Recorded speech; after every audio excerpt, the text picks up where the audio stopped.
खालिद को दरियाफ्त करूँ। अल्लाह ने कहा मुशक्कत है। हजरत में गई उस खातून के पास कहा ये बताओ दुनिया में तुमने इसका कौन हिस्सा देखा है? जन्नती चिड़िया तेरे सर को बैठकर मुझे राहत पहुंचा रही है, मुझे हवा चल रही है। वो कहती है मेरे दामन में ज़्यादा नेकियां नहीं है, ज़्यादा पहचान नहीं है, ज़्यादा अच्छे अमल नहीं है, लेकिन अलबत्ता जब से मेरी शादी हुई मेरा शौहर मेरी जिंदगी में आया तो मैंने शौहर की हक तलफी नहीं की है, मैंने शौहर के हुकूक की अदायगी में कोई कमी नहीं की है। मेरा शौहर मुझसे राजी रहा करता था, मैं उसकी जिंदगी में दुनिया छोड़ रही हूँ। मेरा शौहर मेरी जिंदगी से इतना खुश था, मेरी खिदमत से इतना खुश था कि मेरे लिए रब की बारगाह में दुआएं मांग रहा है। मौला मेरी बीवी बहुत नेकबख्त है, खिदमतगार है, फरमाबरदार है, इसका सिला इसे जन्नत देना, जन्नत वाला मकाम अता करना।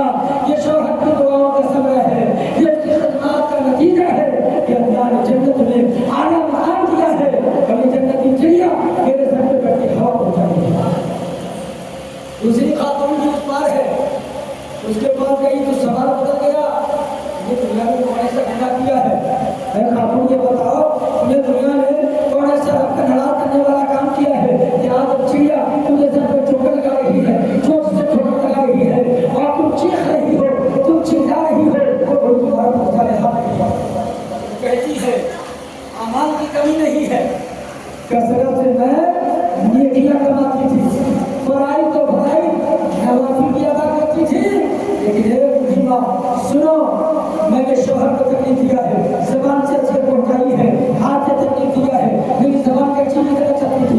मेरा शौहर इस कदर मुझसे नाराज था जब मेरी दुनिया से नुसरत हो रही थी, मैं दुनिया से जाने वाली थी, मेरा शौहर ने मुझको माफ नहीं किया, इस कदर नाराज था।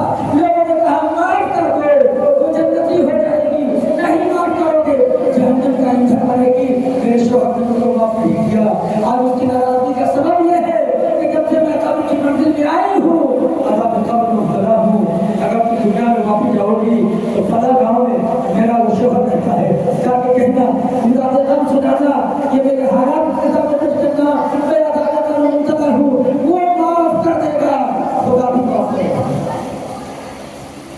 इससे सब दिन मुकम्मल हुआ, नफ्ते की के हाजिर हुआ, किसी की बुराई की तो इसका माँ बिल्कुल सही सलामत। यह है मेरे बगैर माँ बाप के हजरत आदम को पैदा किया और हजरत आदम की माए पुत्री से माँ हव्वा को बनाया। ये उसकी कुदरत है। 7 दिन के बाद वो काफिला में आई तो घर नहीं गई, फल रखे उस महल्ले में गई जिस महल्ले की वो खातून थी, अज़ाब कब्र में मुब्तला थी, सजा पा रही थी। गई वहाँ करने के बाद घर का मुद्दा किया, मालूम नहीं करे, मालूम वो आदमी है, कहा कि सुनो तेरी बीवी जहन्नम में जल रही है, मैं उसके आज़ाब को लेके आया हूँ, लेके आई हूँ, अगर तुम माफ कर दोगे तो अल्लाह भी उसको माफ कर देगा। वो तुम्हारी हमदर्दी की है, वो हुकूक का देवता है, तुम इस कदर नाराज हो तो खुदा भी उससे नाराज है। हो गया जहन्नम में जल रही है। अल्लाह अल्लाह उस नौजवान ने माफ कर दिया, गवाह बनाकर एक बूढ़ी माँ गवाह हो जाओ मैं तुम्हारे सामने अल्लाह के रसूल को आदिल और नाज़िर समझकर मैं दिल से माफ करता हूँ। अल्लाह की माफ ऐसी जुबान से माफी का जुमला निकला, अल्लाह गर्व हो गया, उसने माफ कर दिया, खुदा भी माफ कर दिया। अब वो खातून खाब में उस बूढ़ी माँ की आती है, कहा तेरा आना करम हो, तू आई मेरा काम लग गया, अल्लाह ने मेरे शौहर ने मुझको माफ कर दिया, खुदा ने माफ कर दिया। वो जन्नत के बाबों में कह रही देखा आपने, मेरे आका इरशाद फरमाते हैं दुनिया के खातून से तुम्हारा शौहर तुम्हारे लिए खिदमत का हकदार है, उसकी फरमाबरदारी तुम्हारे लिए निहायत लाज़िम और ज़रूरी, उसकी इत्तिबा तुम्हारी जरूरी। तुम शौहर को राजी कर लो, खुदा तुमसे राजी हो जाएगा। शौहर को नाराज करोगी, खुदा नाराज हो जाएगा। और फरमाया मर्दों के बारे में मर्द अपनी बीवी का हाकिम है, तो हाकिम की सेवा कर लो, हाकिम की फरमाबरदारी कर लो, खिदमतगारी कर लो। मज़हब इस्लाम में फरमाबरदारी खिदमतगारी है, शौहर परस्ती नहीं है, शौहर की इबादत नहीं है। अगर मज़हब इस्लाम में गैरुल्लाह की इबादत जायज़ होता तो पैगंबर आज़म इरशाद फरमाते हैं गैरुल्लाह के काबिल को हुक्म देता कि अपने शौहर की इबादत करो, अपने शौहर की पूजा करो, उसकी बंदगी करो, तुम्हारा मिजाजी होगा। क्योंकि मज़हब इस्लाम में गैरुल्लाह की इबादत को शिर्क से तामीर किया। फरमाबरदारी कर सकती हो, खिदमतगुजारी करके रब्बी की ज़ात कर सकती हो, इसी में तुम्हारी दायरे की सादत है, भलाई है, कामयाबी है।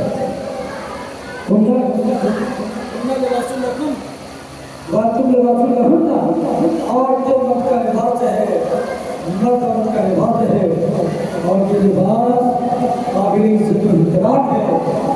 इसलिए इस लिबास की कदर जानी घर में जन्नत बन गया। लिहाजा तुम में बेहतरीन मर्द वो है, अल्लाह फरमाते हैं जो अपनी बीवी का ख्याल रखे। जब भी बाहर से आए तो कोई गिफ्ट, कोई तोहफा लेके आए, माँ के लिए भी आए, बाप के लिए भी आए, बीवी के लिए भी लेके आए, और कहीं ये स्पेशल तुम्हारे लिए है, उसके दिल में मोहब्बत पैदा होगी। दिलों को जीतना है तो अखलाक रसूल से सबक हासिल कीजिए। मेरे आका ने अखलाक से दिलों को जीता है और दिलों को हुक्मरानी की है, उसका कलेजा चौड़ा हो जाएगा।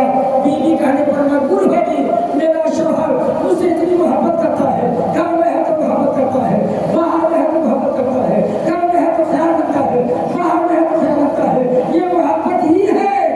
वो मेरे लिए स्पेशल समाज में मुझे लगा तो मोहब्बत पैदा होगी, सच्चा प्यार पैदा होगा। और यही तरीका खातून को इख्तियार करना है। हुकूम चौधरी की तालीम हासिल करो। शौहर घर में है तो लाई की ताज़ीम है, घर से बाहर है तो लाई का एहतराम है। घर की एक एक चीज बगैर शौहर के इज़्ज़त के, बगैर शौहर की इजाज़त के आप नहीं दे सकती।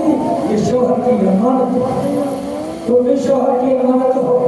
घर के सारे सारे सामान शौहर की अमानत है, बगैर इजाज़त के आप नहीं दे सकती। आइए एक बात सुन लीजिए हदीस की रोशनी में, उसके बाद खत्म होगी। सैयदा तैयबा मलका फिरदौस से बड़ी हसनैन करीमैन की माँ फातिमा रज़ियल्लाहु तआला अन्हा अपने बाप से पूछती है जन्नत में मेरे जन्नती साथी कौन है। दुनिया ही का इंसान सबका जन्नती साथी होगा, खातून का भी जन्नती साथी, मर्दों का भी जन्नती साथी। जरूर है कि दुनिया में निकाह है, निकाह में मर्द नहीं होगा, मिले किसी का मर्द जहन्नमी होगा, बीवी जन्नती होगी, किसी की बीवी जहन्नमी है तो मर्द जन्नती है। शौहर मर गया,